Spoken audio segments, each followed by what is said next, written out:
Scent Podcast. Hey everybody, it's Matthew, and I'm back with another fantastic scent spotlight. This week, my guest is the mixed physical and digital artist, Art by Mitrai, who also goes by the name Indrani.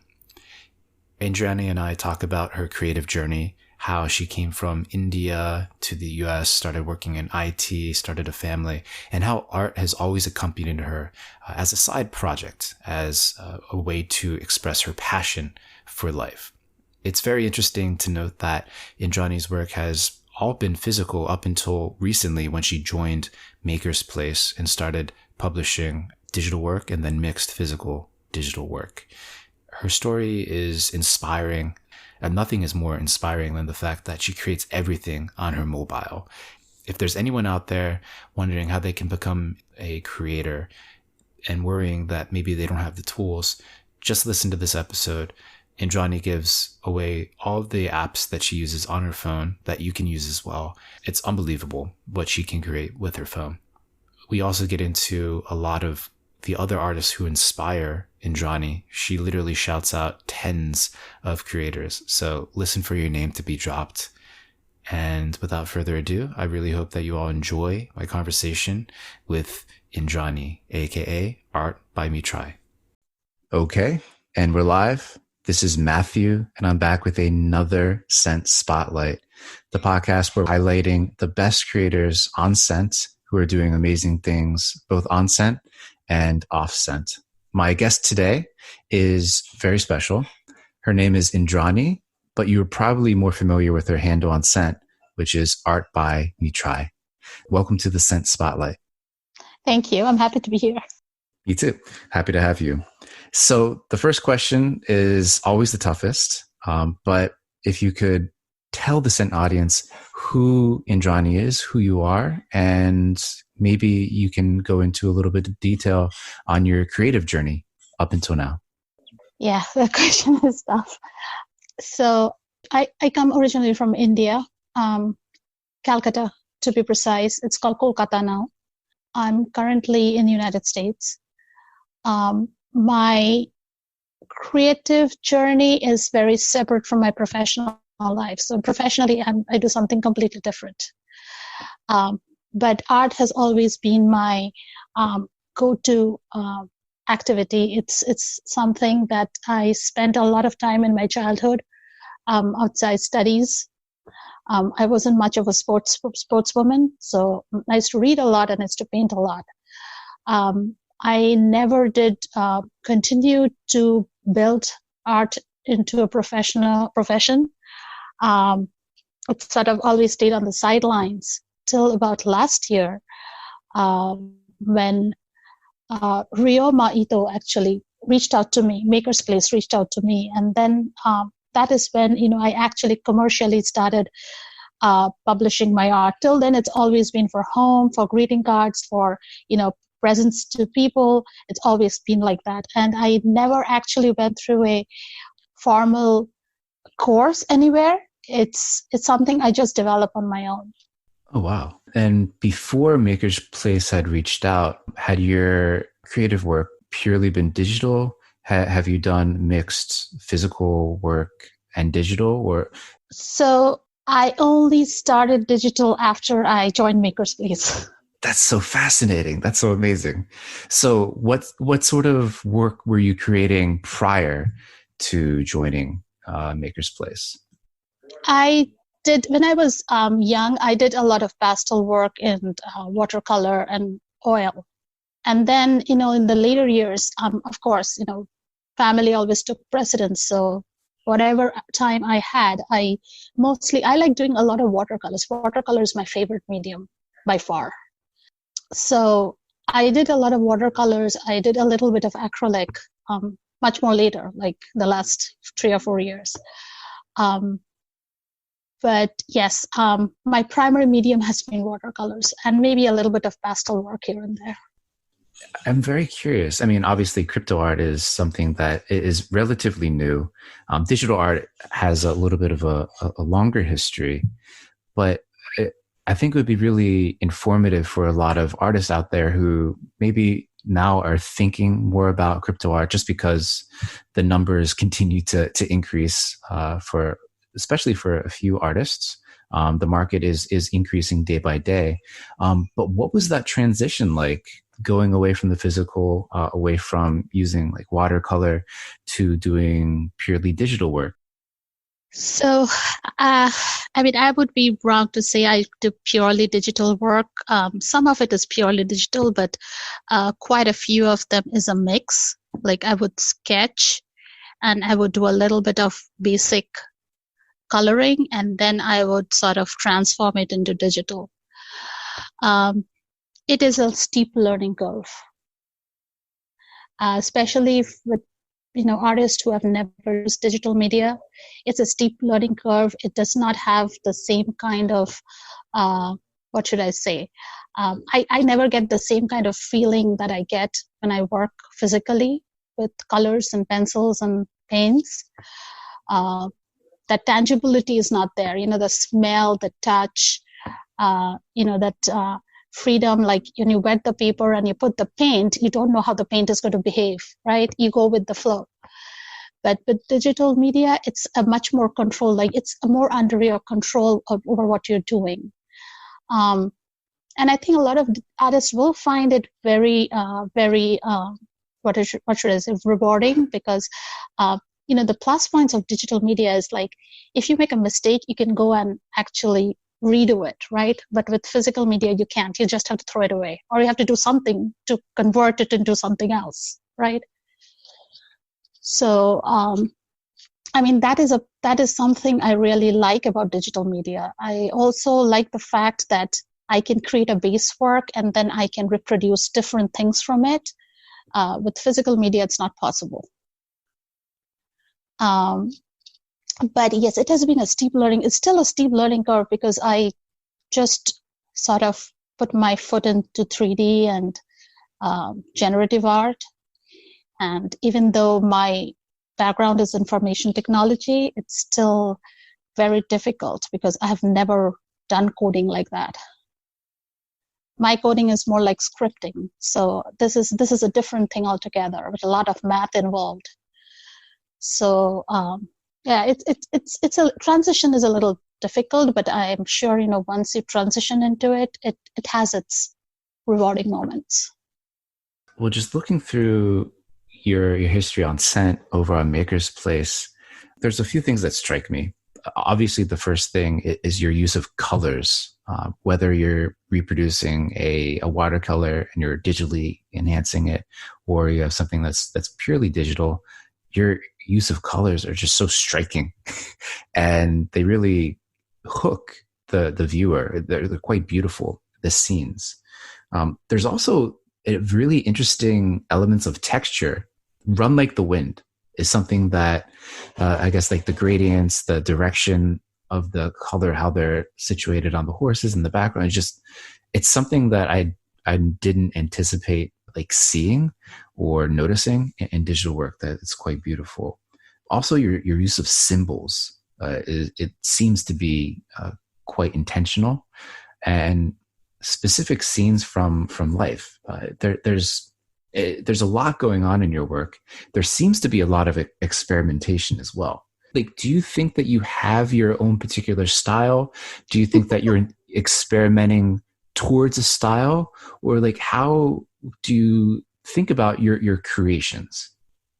I personally don't think I personally never think of a style when I'm working. There are I've gone through many conversations like this, since I've joined the community. That as an artist, you're supposed to have a style. You're supposed to grow towards a style and then develop from there. But when I sit to create something, I don't think of a style. It's more like what is best suited to express my idea. I have this scene in my head, or I have this idea in my head, and how do I best express it? And yes, I love color. I like the contrast. Like if you see, look at my pictures, it's like there's a lot of contrast. There's a lot of reds and yellows, and greens, and very bright greens. I like color. I like bright things. I like pretty things. So whatever I create, I try to make it pretty. I also sort of gravitate towards subjects that are familiar. I read a lot of poetry, so I like expressing the poetry in my art. Also, my experiences, my thoughts. When I sit to paint, I never think that, I have to stick to a particular style or, this is my style. I have to do it in this way.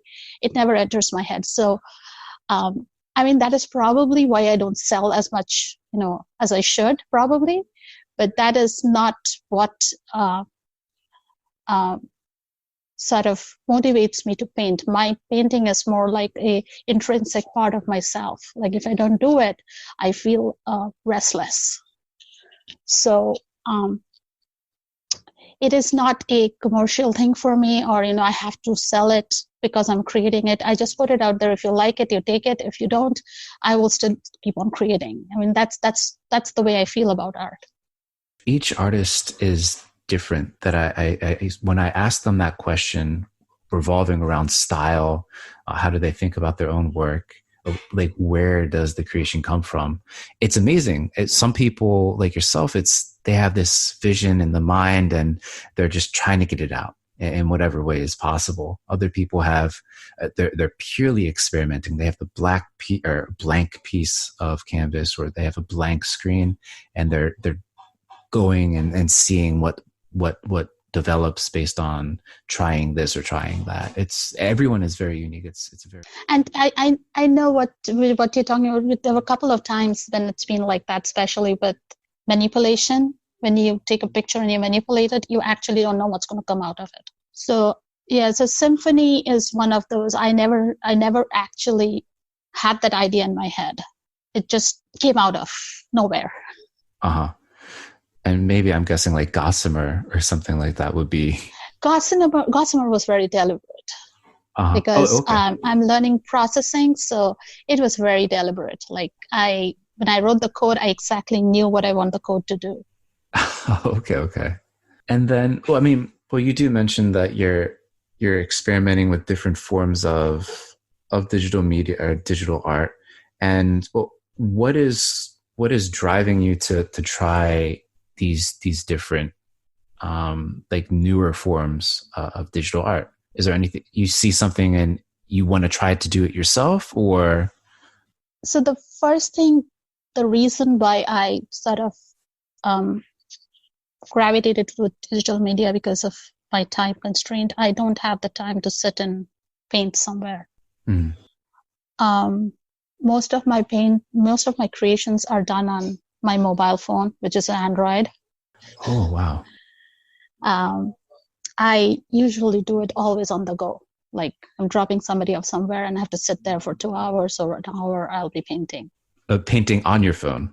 Yeah, painting on my phone because I know my laptop doesn't allow software downloading. So, and I don't actually own a laptop. Our laptop is the family laptop. So everything is done on the phone, except the processing.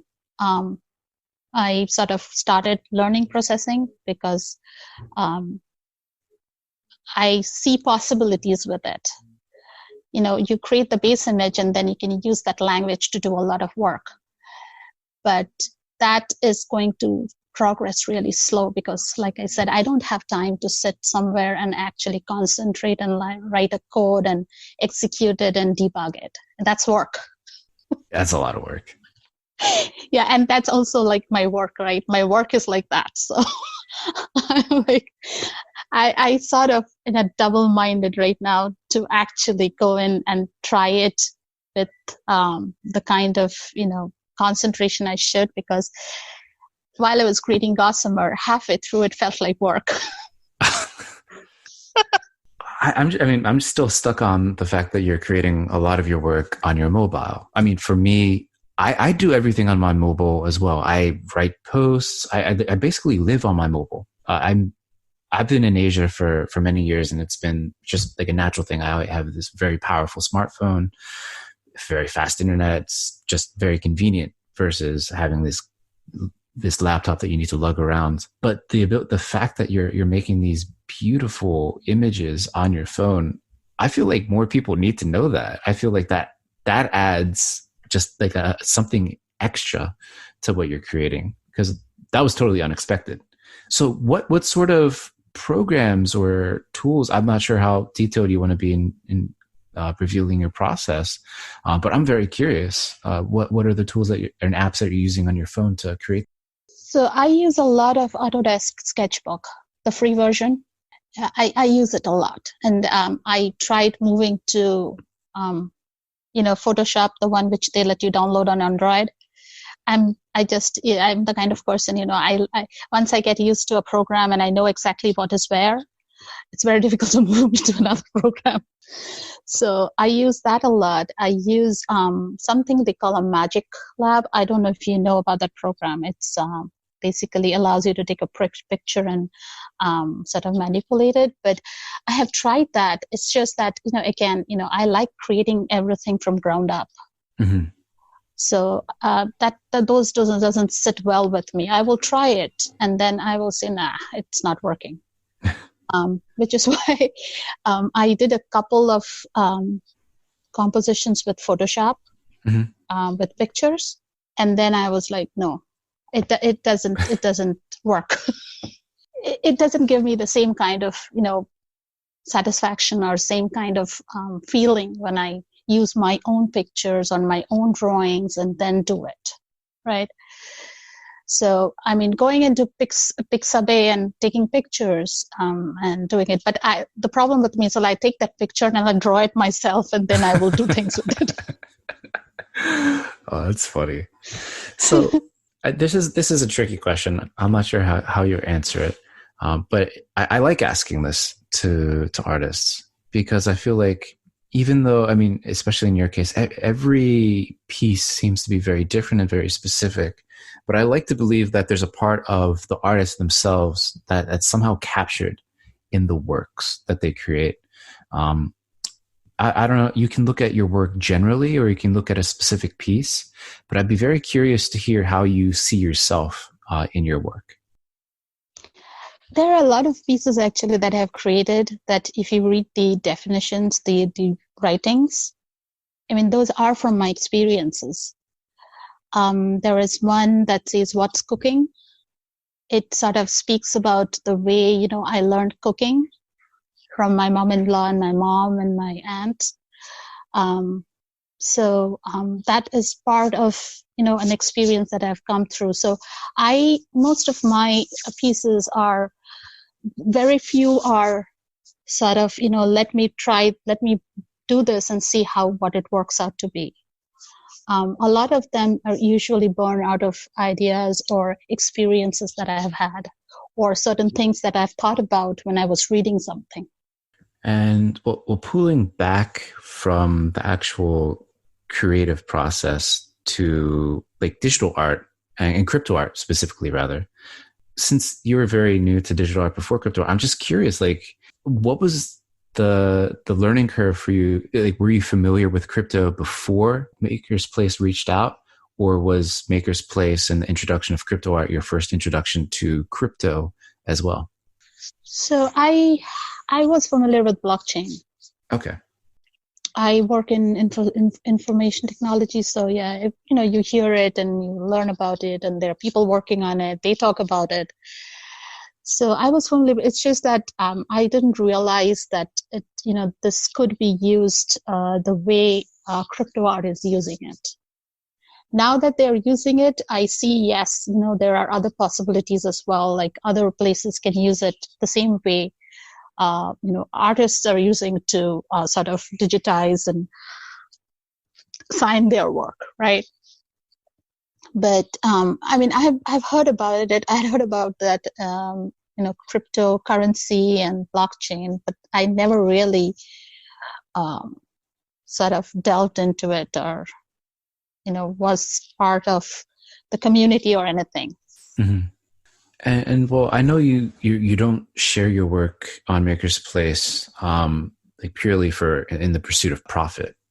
you have very, very strong intrinsic motivation and a need to create the art to satisfy your own personal cravings for it, right?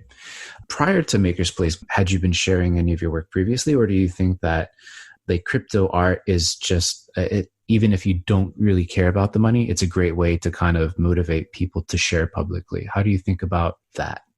I think it is. Even though, even if like the art doesn't sell, I think, I would like my art to be my art, right? I do not want to share it publicly and then have it picked up and somebody else says that I created it. Yeah. So that doesn't sit well with me.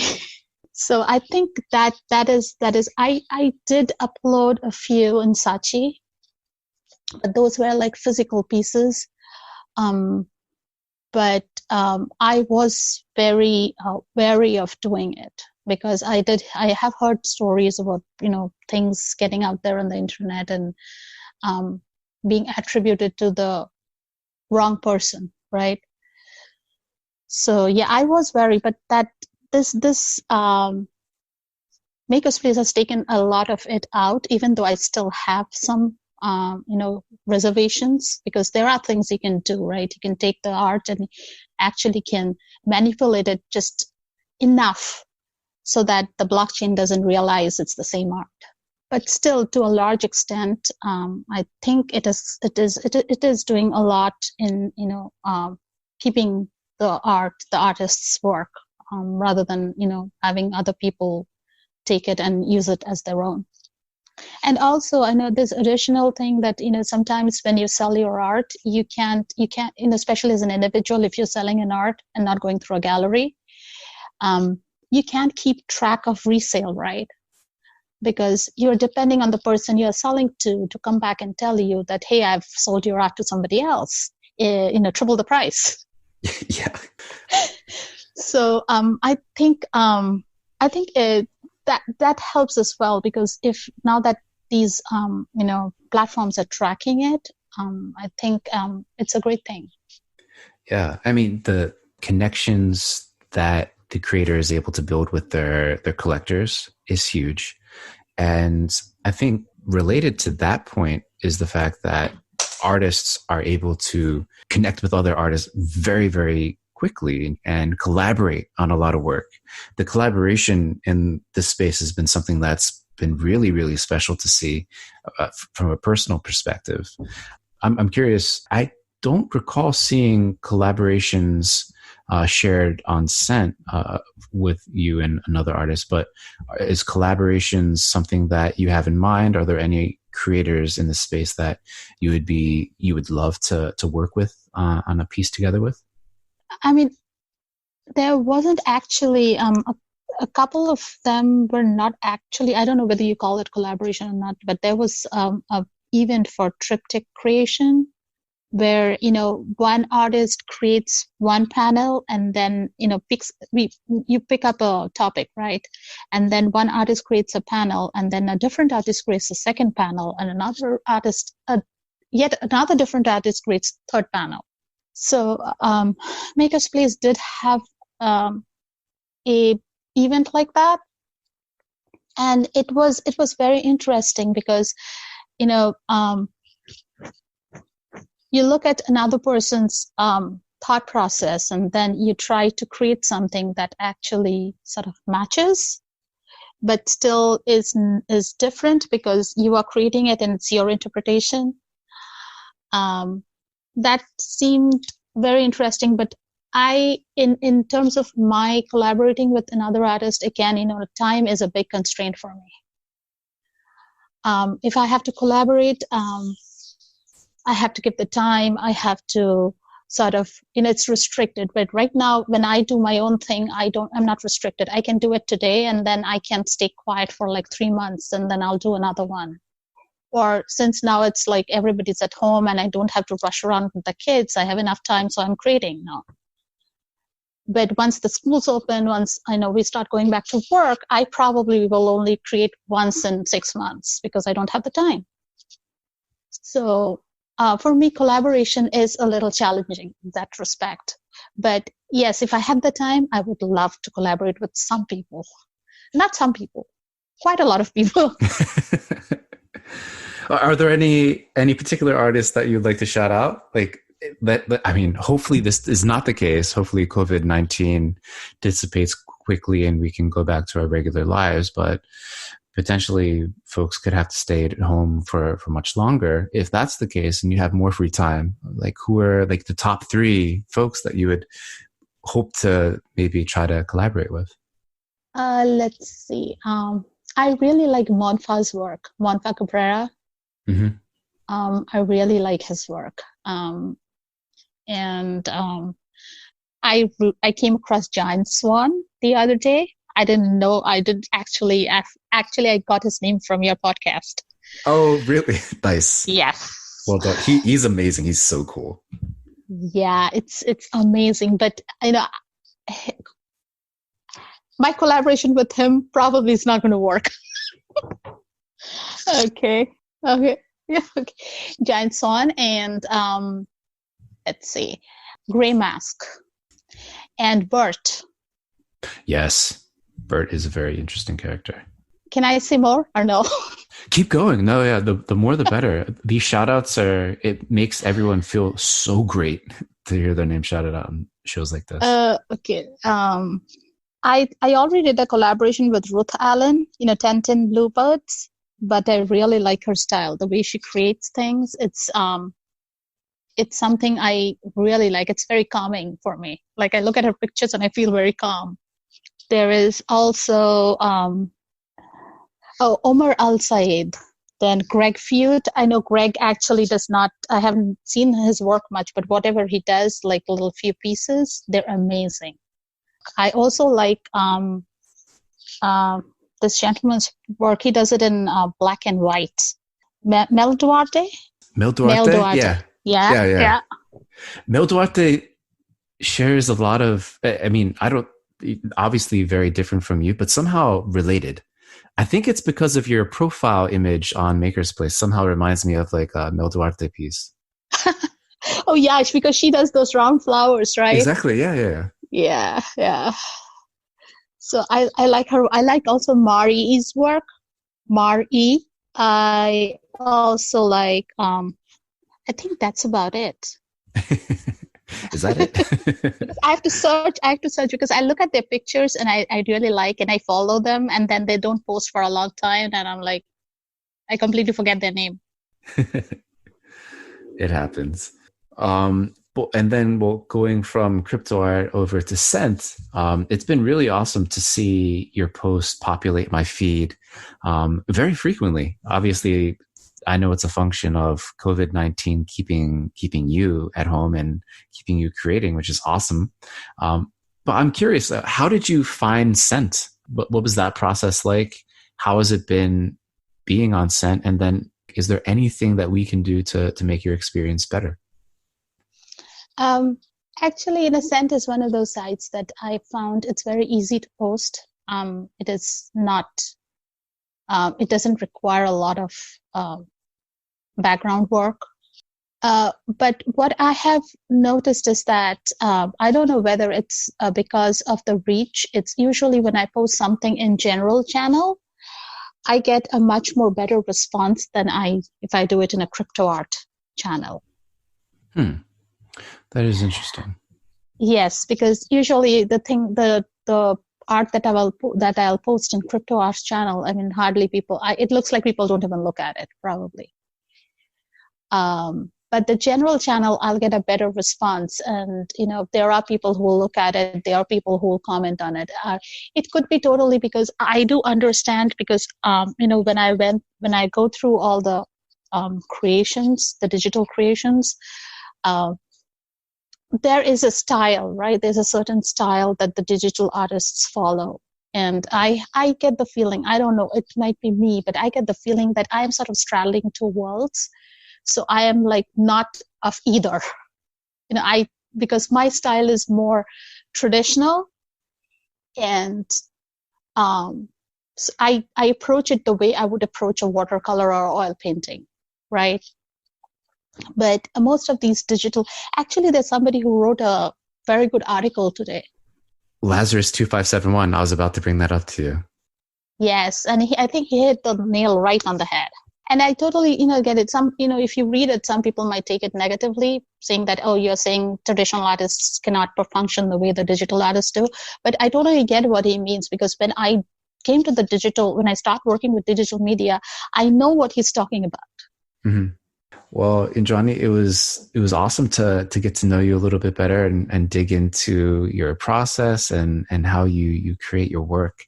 Before we go, are there any outside of your Maker's Place profile and Scent profile? Are there any other places or channels or social media that you would like to shout out for people to follow you at?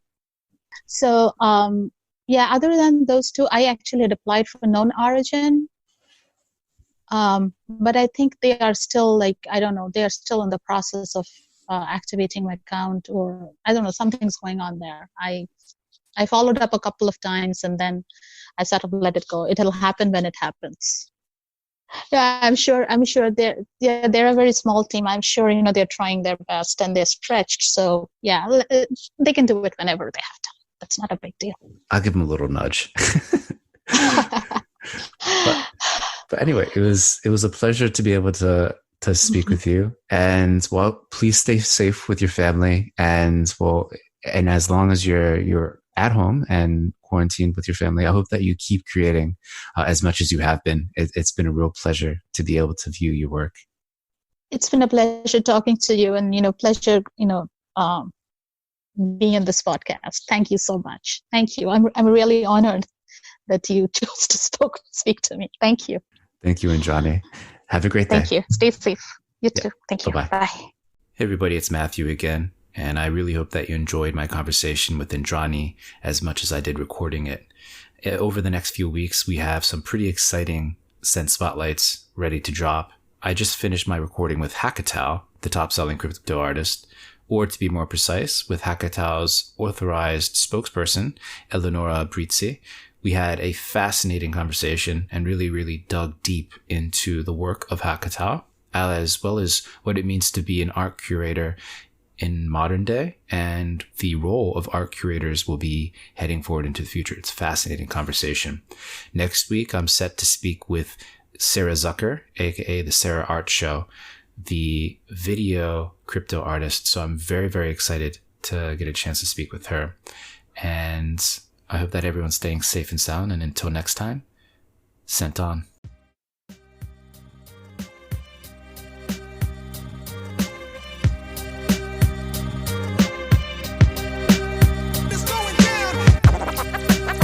Scent Podcast.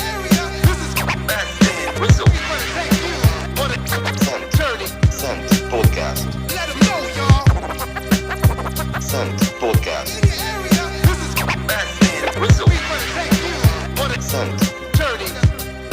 Scent Podcast.